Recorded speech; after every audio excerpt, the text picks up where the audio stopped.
With the launch of the a7C II and the a7CR, I thought it would be fun to revisit a comparison I did a few months ago against my dream camera, the Sony ZV-E1. All three are considered compact full-frame cameras with beast specs, but they each have an enormous price tag.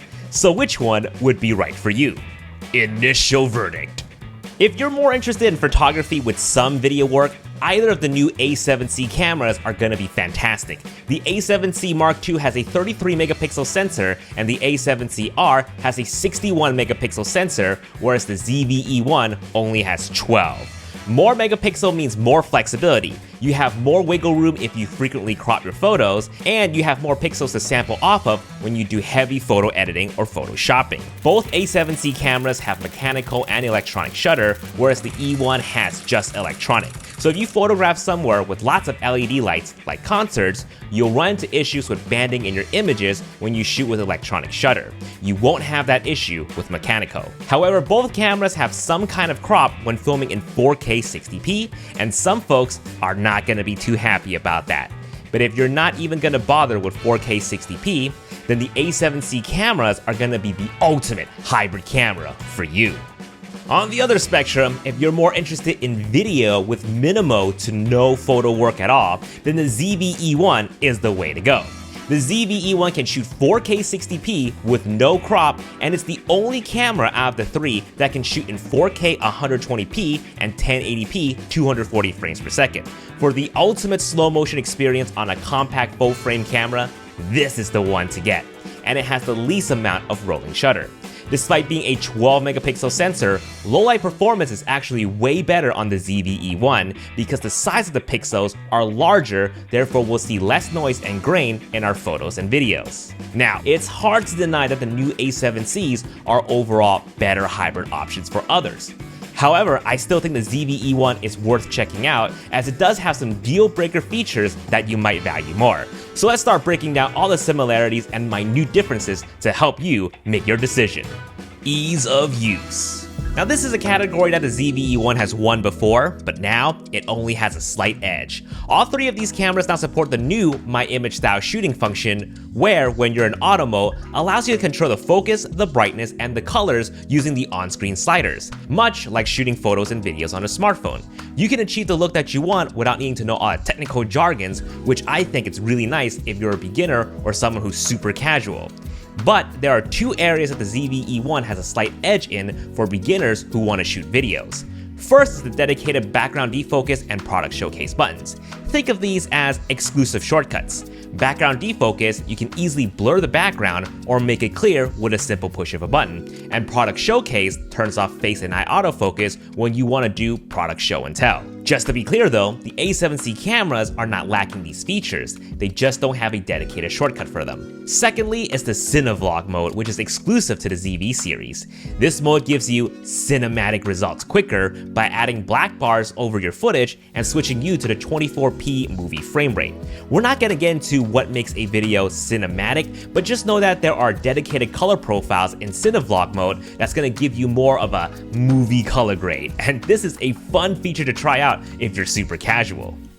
Ergonomics. Both the a7C cameras are 526 grams and the ZV-E1 is 494 grams, a very nominal difference in terms of weight. However, the grip size is much bigger on the a7C cameras, with a middle finger indent here for a more secure hold. And some people are going to find more comfort in the bigger grip size, but I personally don't mind the smaller grip of the ZV-E1. Now, there is an extension grip that comes with the a7CR, and it's really nice. I have to admit, it does help make the grip feel more comfortable, especially those with big hands or when you're simply using bigger lenses. And I do wish it did work with the ZV-E1, but unfortunately, the body shape is a bit different. And yes, the extension grip is compatible with the a7C Mark II, but you will have to make a separate purchase for it. It's gonna run you about $150, I believe. Ouch. All three cameras have a mode toggle here that switches between photo, video, and S&Q mode, and all three have up to 10 reprogrammable buttons. And since they all have the new touch UI on the shooting screen, we are freed up to change a lot of the physical buttons here to add even more shortcuts, if we so desire. and a touch UI makes life a lot easier. For example, you'll notice that the ZV-E1 does not have a mode dial, so when you need to switch between, let's say, manual to shutter priority, it's not going to be a big deal as it's easily accessible on a touch menu here. Moving on, the a7C cameras have more dials, 4 as opposed to 2 on the ZV-E1. But again, thanks to the touchscreen UI, we can change shutter speed, aperture, and ISO just by touching the screen itself. Battery and inputs, outputs. All have a mic and headphone jack, all uses the bigger FZ100 batteries, and all have USB-C, so they all support power delivery charging and webcam streaming up to 4K 30p. The memory slot here only supports SD cards, not CF Express Type A cards, and it's only 1 card slot, not 2. These cameras are designed to be small, so no 2 card slots needed, in my opinion. But if you need 2, they each have a bigger brother you can buy. If you don't like micro HDMI, then I got bad news for you. Again, small cameras, not a big deal. However, I do want to point out that only the a7CR is capable of 16-bit raw output for video through its micro HDMI. Kinda strange to have a camera designed for more high-resolution photos get the fancier video capability. Mic and Hotshoe. So the ZV-E1 again here has a slight edge, but only very slight. You can actually control the internal mic direction. You can have it focus more on the front, the back, or even all around. But it's not a decision swaying feature, as I've always suggested to get a dedicated mic instead, as you'll always get better audio that way. All 3 of these cameras support all of Sony's multi-interface Hotshoe accessories, so you get to use all the cool fancy digital wireless shotgun mics. My personal favorite being the ECM B10. LCD screen. All 3 have a flip-out, fully articulating screen with 1,036,800 dot in resolution. Not an impressive number, but it isn't as bad as the internet makes it out to be. It's perfectly fine to check focus and to gauge color accuracy even when shooting 4K with sunny weather brightness. Electronic viewfinder. Now, had the a7C Mark II and the a7CR not have these weird cropping quirks when shooting in 4K 60p, I would have sold my ZV-E1 and got one of these cameras instead. It doesn't even matter if the ZV-E1 has 4K 120p and the a7Cs don't. 4K 60p is all I need for slow motion. And we'll talk more about frame rates and the cropping quirks later, but the point that I'm trying to make is I can easily give up 4K 120 frames per second simply for this EVF alone because it's immensely helpful for shooting in broad daylight, and I would definitely say this is one of those decision swaying items. If we're shooting in peak high noon, which we often do, the LCD screen is incredibly hard to see. The EVF on the a7C cameras are nice and bright, which gives me and Vivian lots of confidence our footage is exposed correctly and that we're in critical focus. Artificial intelligence. All 3 cameras have the latest AI autofocus. It can recognize human, animal, bird, car, train, plane, and even bug in both photo and video. And honestly, this is the coolest and most helpful feature of the whole AI thing. All 3 also have AI auto framing in video mode, which keeps you in the center of the frame and performs an in-camera zoom when you're filming by yourself. It's really nice because it adds a bit of production value. But exclusive to the ZV-E1 is the AI Framing Stabiizer, which helps keep your subject on one side of the frame of your choosing.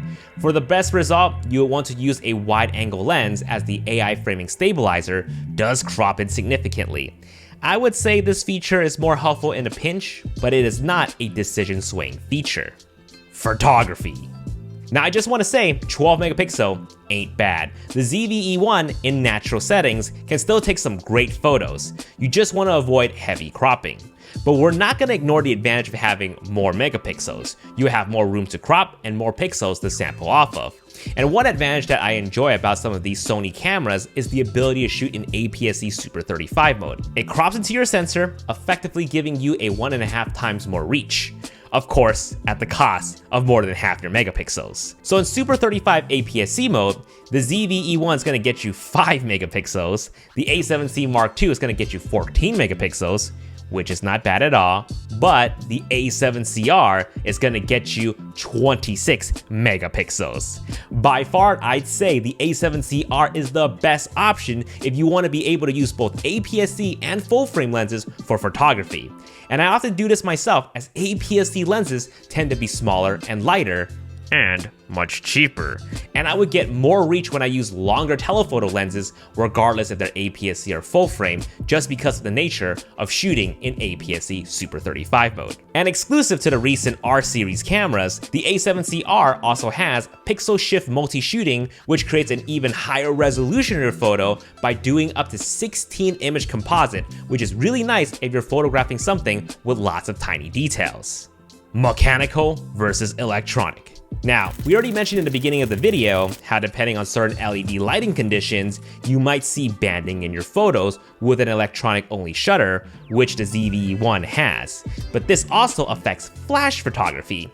While the ZV-E1's Hotshoe will trigger a flash, the shutter speed is only limited to 1/30, according to the internet, making it hard to get a clear shot if your subject moves around. Stabilization.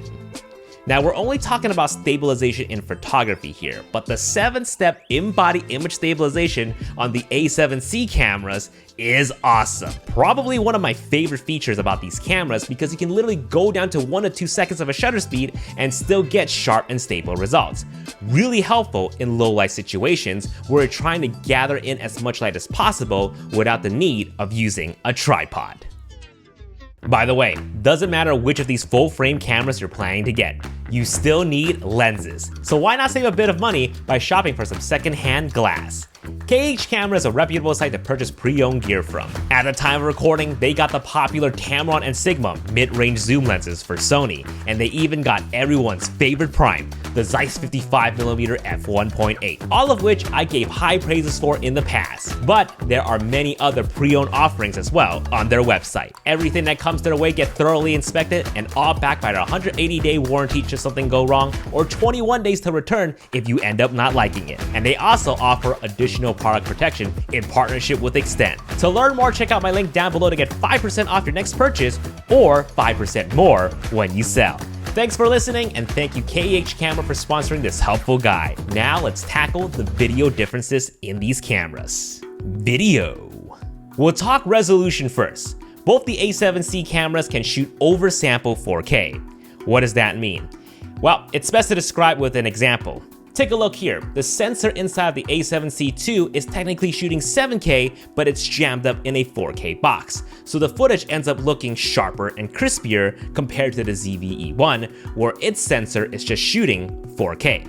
It's a technical thing, we won't get too deep into it, but these are the numbers you should know. So if we're talking resolution, shooting 4K in full frame mode, both the ZV-E1 and the a7CR are just shooting pure 4K, whereas the a7C Mark II is doing the 7K oversampling. On the other hand, if we're talking resolution, shooting 4K in APS-C mode, the a7C Mark II is just shooting in pure 4K, but the a7CR is doing the 6.2K oversampling. The ZV-E1 cannot do 4K in APS-C mode. While the oversampling does look noticeably sharper, at the end of the day, 4K looking like 4K with no oversampling still looks great, so I wouldn't be too concerned. But the oversampling does introduce noticeable rolling shutter. It's very apparent with the a7C Mark II in 4K full frame and the a7CR in 4K APS-C mode.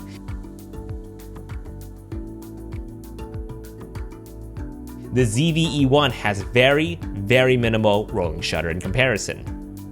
And while the ZV-E1 does not have native 4K APS-C mode, you can still use APS-C lenses and shoot in 4K by utilizing clear image zoom to zoom out of the vignetting. Clear image zoom is a Sony feature that enhances the quality of your video despite the zooming in. It upscales and smooths out the pixels with all that complex algorithm jazz. And unlike previous Sony cameras before, you'll retain all of the autofocus features.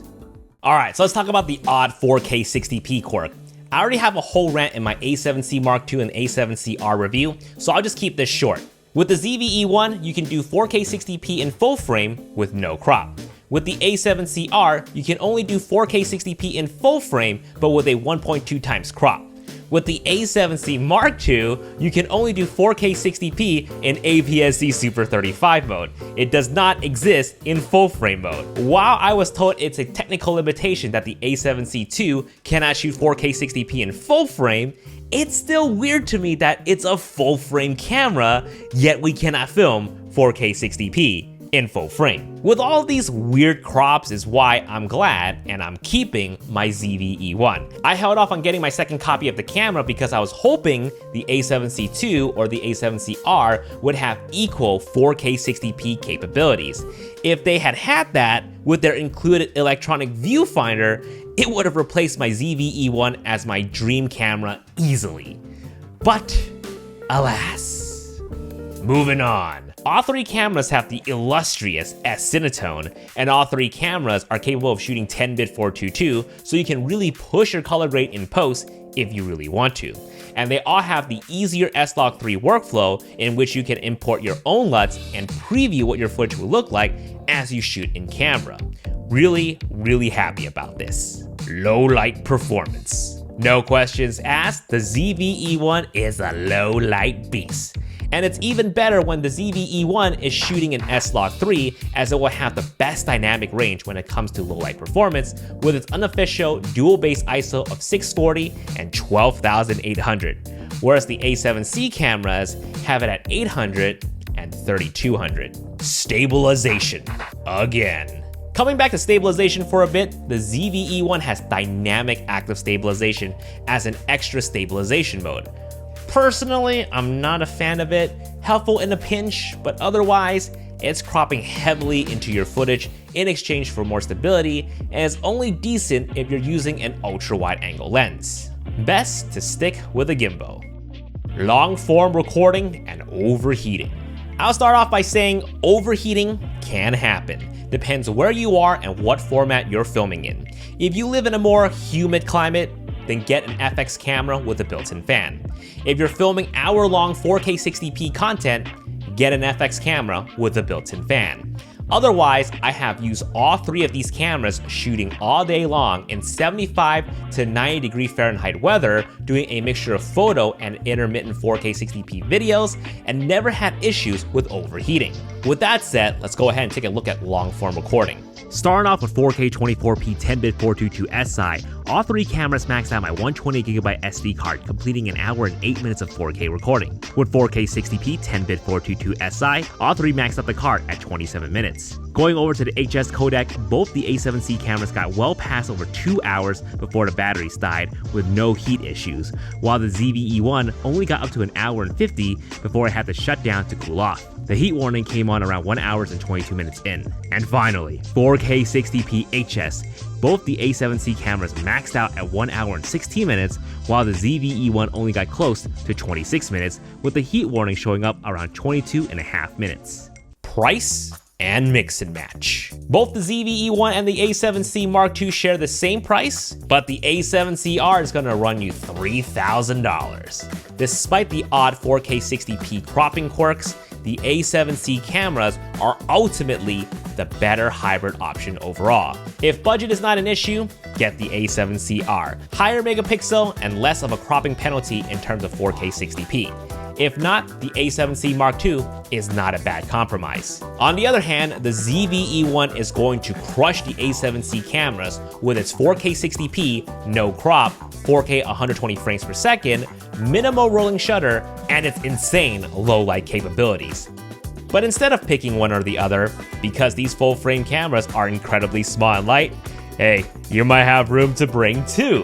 ZV-E1 being your primary video camera, stuck on a gimbal for life, that's how I'm doing it, and either of the C cameras being your hybrid camera. If this video has helped you out, consider the super thanks option to support the channel. Otherwise, thank you so much for watching, and I'll see you guys in the next video. Peace.